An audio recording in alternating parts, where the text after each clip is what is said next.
Hello everyone, nice to see you. Thanks for having us. We are going to share how we in BAMA are working with Gurobi to optimize logistics for fruits and vegetables. My name is Martine Espegren and I'm head of data science at BAMA. And my name is Martine Ronneberg and I'm a data scientist at BAMA. First, this framework. So we are going to focus on this architecture part, as well as the exposure to the business and the interaction between business and optimization model. But first, BAMA, that's a company that we are representing, and I guess most of you haven't heard of BAMA, except the Norwegians in here. Don't know if there's any Norwegians here. But BAMA is actually a very well-known brand in Norway. We are the main sponsor for the Norwegian football team, here represented by two of the greatest soccer players on the planet. So even though the Norwegian soccer team is, their results are very, they're not the greatest at the moment, but we're sticking with them in good times and bad times. We're actually the leading fruits and vegetables company in the Nordics, and we have a history going back almost 140 years, starting out with importing bananas, but now clearly working with all kinds of fresh fruits and vegetables. And our value chain is quite complex. We import products from more than 80 different countries, and these are fresh products with short shelf life, so the transportation has to be quick and take care of these vulnerable products. Also we have a large Norwegian production, as you can see, working with more than 1,000 different farms and producers in Norway. And then these products are passed through our value chain and ends up into grocery stores, hotels, restaurants, and so on, with more than 5,000 deliveries in Norway. We also have a quite significant European presence, especially within exotic fruits. So here in the Netherlands, we have a huge operation for mangoes and avocado, for instance. And this value chain, so it's kind of about bringing the products from this left side, from the producer, to the grocery stores and the consumer. And we have lots of different possibilities for bringing these products from where it's grown to where it's consumed, through hubs, terminals, distribution centers, and so on. And the transportation could go by land, by sea, by air. So it's quite complex, and we have to choose how to do this in an optimal way. And that's kind of, in our context, that would be satisfying the demand, so like satisfying the need for fresh fruits and vegetables as consumer, while minimizing the cost, the CO2 emissions, the food waste, as well as maximizing the product freshness. So this is kind of the big optimization problem at BAMA, and then we'll dive into some example. Yes, so from this big optimization problem we have, we started by optimizing the transport from Spain to Norway. As this had the most promising business case. Later we have also expanded this solution to the Benelux countries. But I will now explain the optimization problem that we have using Spain as an example. So, it starts by we having purchased some products from Spain, and these should be transported to Norway.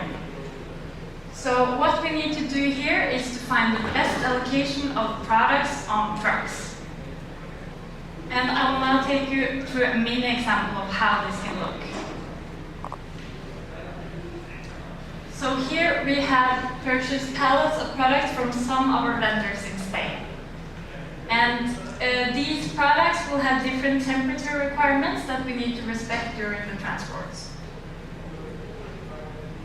In Norway, we have our customers who are divided into clusters, and we also have a main terminal that we can choose to send the pallets to before transporting further to the customers.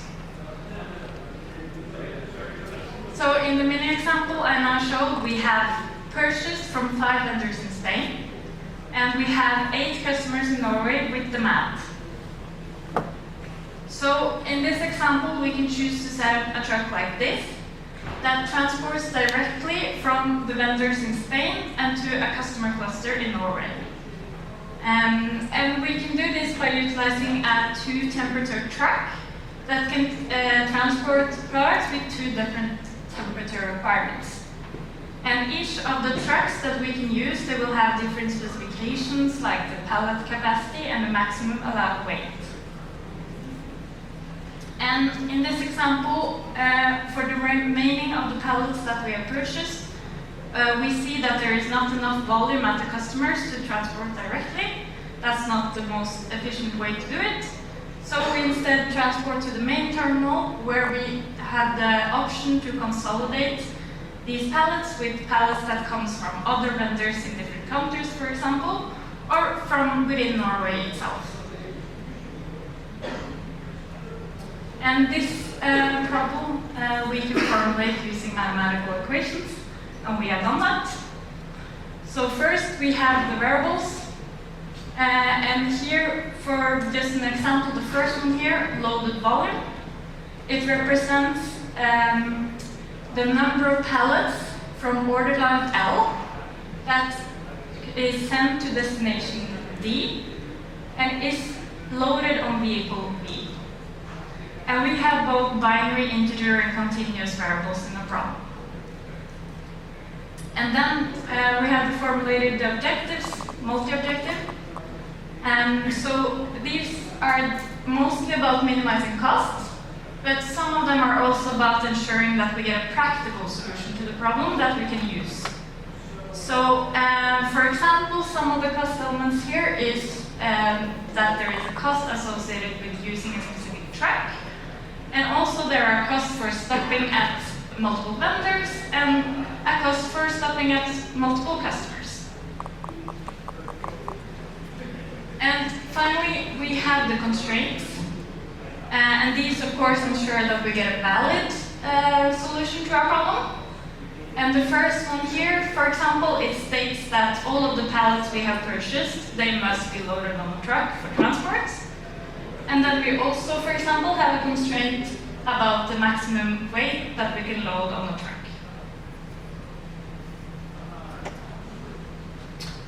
Thank you. So how did we go about and bring this idea to life? Well, how did we go from this idea to build a solution with real-world impact at BAMA that creates real business value?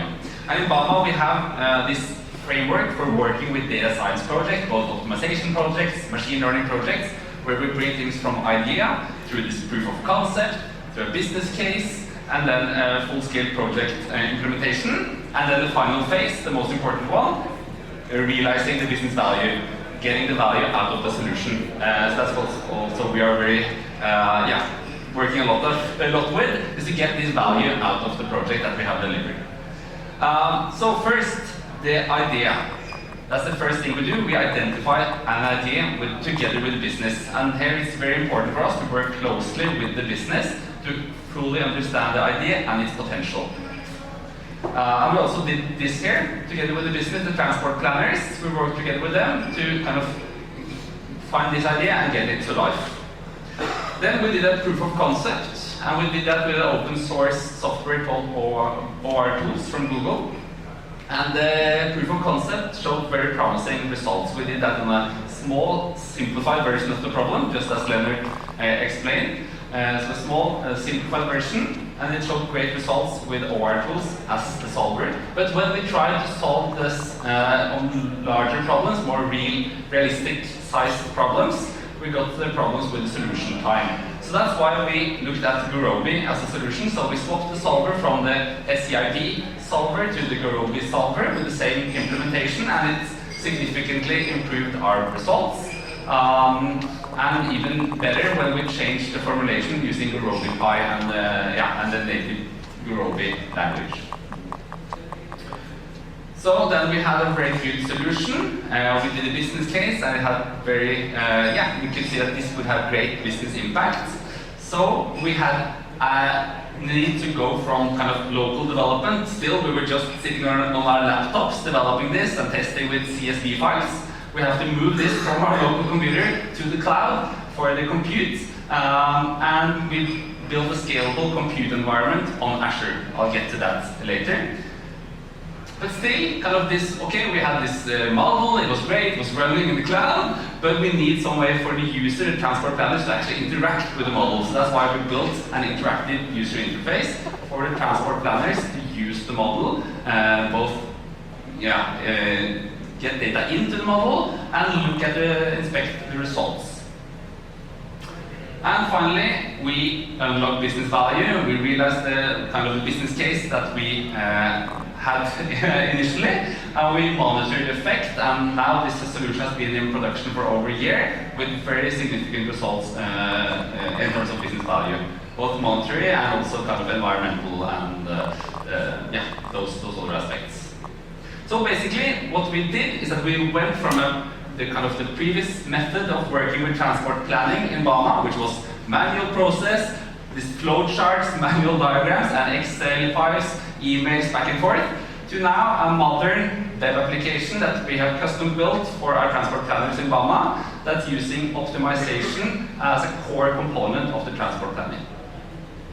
Now I'll dive into the technical details. So here is the architectural diagram showing our infrastructure for the optimization application on Azure. So we built this on Azure, as you can see, and I'll now go through each component because this is a bit much to take in everything in one picture. So let's first have a look at the first part here, the ERP system. So the source data is the ERP system. Our transactional data, all the purchases, all the sales data, it's there in the ERP system. That's where it's generated.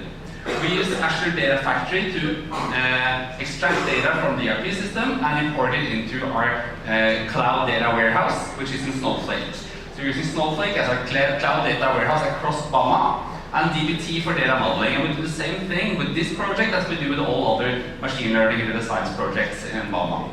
So the final data set sits there in Snowflake after it's modeled. And then we get to the actual transport application. Here you can see the transport planner on the left-hand side there. So he's actually, the transport planners, they're interacting with the web application through a web interface. Developed with React and Node.js. And it's using Versal to host that application. The application sits on Azure App Service, and we're using table storage for intermediate storage of data. All the blue components in this chart now are Azure components. So you can see most of the components are actually on Azure. And then we get to the compute environment. So whenever you use the transport planner, triggers an optimization from the user interface. What's happening is that all the data, all the input data to the optimization is moved from the application and to this compute data repository, as we call it. So that's basically a storage container on Azure, which contains all the input data for the computation. At the same time, it triggers a function, an Azure function on Azure that tells Gurobi or our compute engine that, hey, now you should solve this optimization problem. And our license with Gurobi only allows for one concurrent run. So that's why we have to have this queue. So we have to line up all the optimizations, and they have to wait until the solver is ready to start a new computational run. We use Azure Batch as our compute engine. Azure Batch is basically hosting the VMs and scaling up when needed. And the source code, it's packaged in a container and installed on Azure Batch together with Gurobi. When the computation is complete, a new notification is sent through Azure function again to inform the application that now the computation is complete and you can display the results to the transport planners. We have enabled monitoring on this solution. Let's see if the clicker works. Yeah, so we use Azure components to monitor both the transport application and the compute environment. So if anything fails, we get an automated alert through Slack, so our data scientists can immediately react on that and fix the solution as fast as possible. We also use version control, so all the source code here is in GitHub, and we have all the infrastructure as well. It's maintained as infrastructure as code using Terraform. And we are using Azure pipelines for our CI/CD pipelines. And we also have a dev environment and a separate production environment. So we can first test things in dev and then continue to the production part. So this is our full-scale application implemented on Azure, and it's proven to be very robust and scalable, and we're very pleased with the current solution. And we also see that it's scalable across new optimization applications because this compute environment as you can see, it's a kind of agnostic on the optimization problem to be solved. So it's just the transport application in the bottom left corner that's actually kind of specific for this use case. The rest of the infrastructure and architecture can be reused for new projects.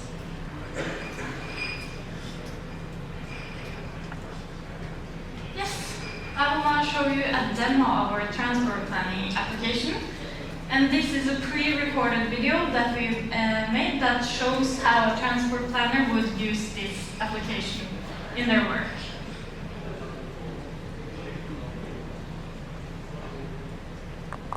Yes, so we start by signing in using single sign-on. Then we select the country we want to plan for. We can select destination areas in Norway, and we also select the departure date from Spain. When we click Get Data, it gets the data, input data from Snowflake, and we also see some statistics about their data on top here, like the number of pallets, for example. And we can now scroll through the complete list of purchase orders that shows the vendor we purchased from, and the number of pallets, and the product, for example.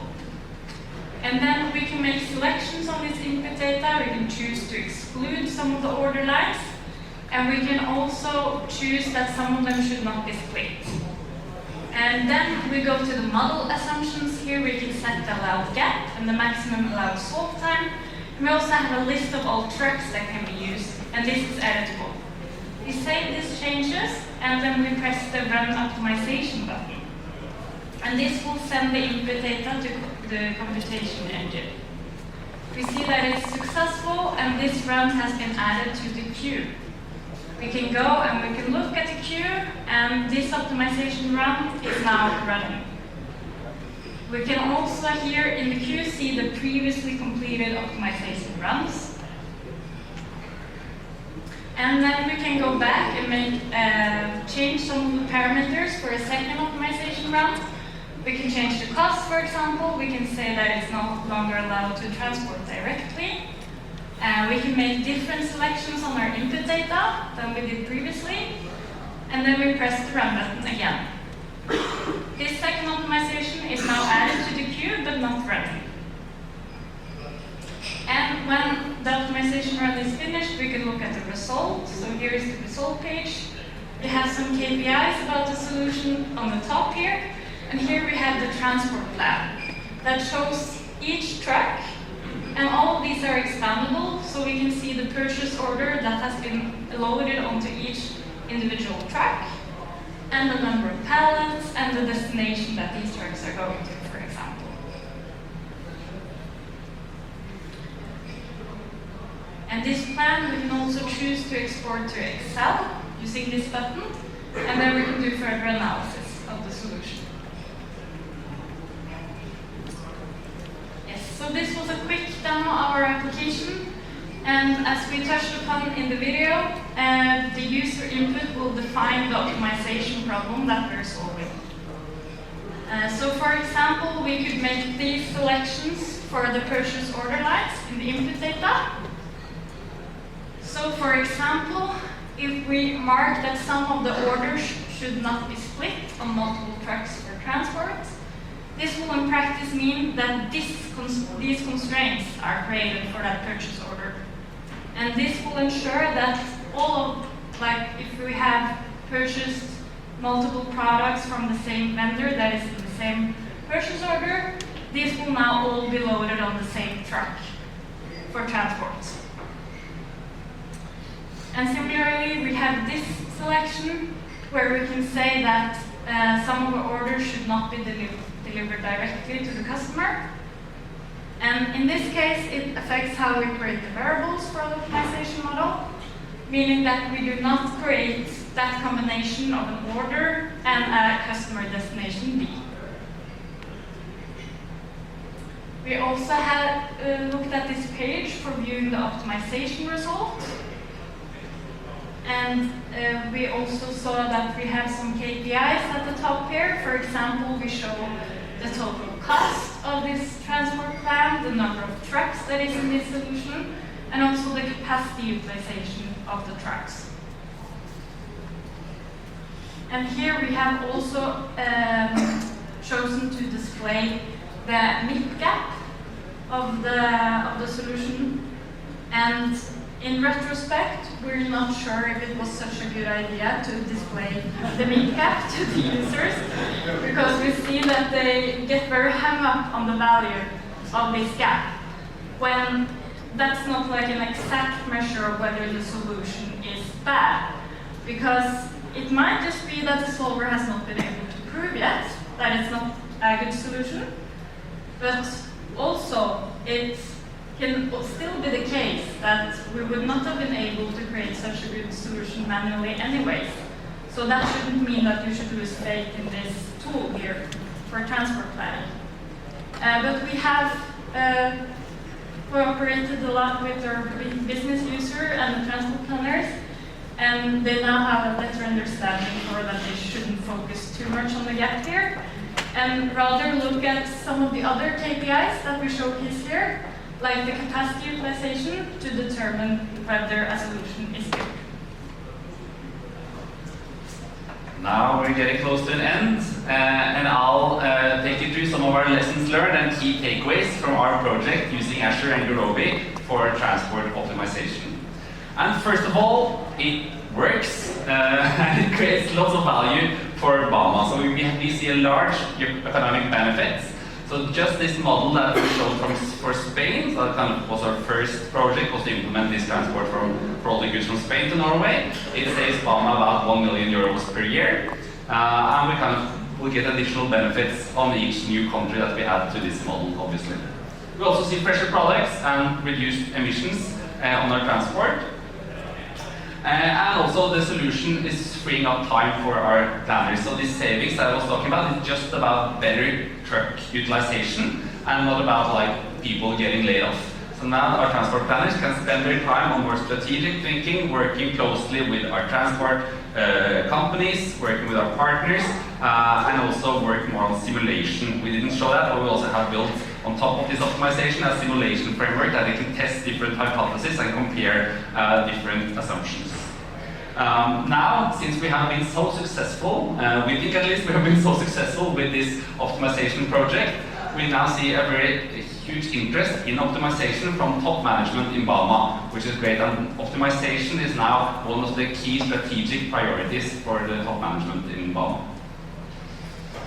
Secondly, we see that collaboration with the business has been essential to the success. Communicating a lot with the transport planners, both in the idea phase, understanding the problem, and understanding kind of how we can model this idea in terms of mathematics. So we have worked with them both on the model implementation, on the objectives, and on the development of the constraints to be able to model the problem in a real-world, realistic way. And and as you also saw, this application, it's you saw the interface, and it's kind of professional made without any maps or colors, because this is the daily working tool for our transport planners now. So it's the same people, but with a completely new system. And finally, this custom UI that you saw, it's been very important for making life easy both for us and for the business, for the transport planners. So now they can use the interface to provide the input to the model, and not only kind of manipulate data, but actually, as Martine showed you, they will actually go into in this interface. They'll actually adjust the constraints and parameters used in the model.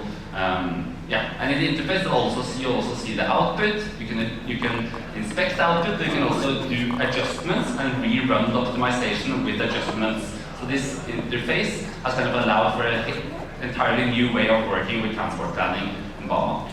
And finally, the application is scalable and robust. So we think it's a very good foundation also for further expansion of optimization throughout BAMA. Thank you. That was what we had to say.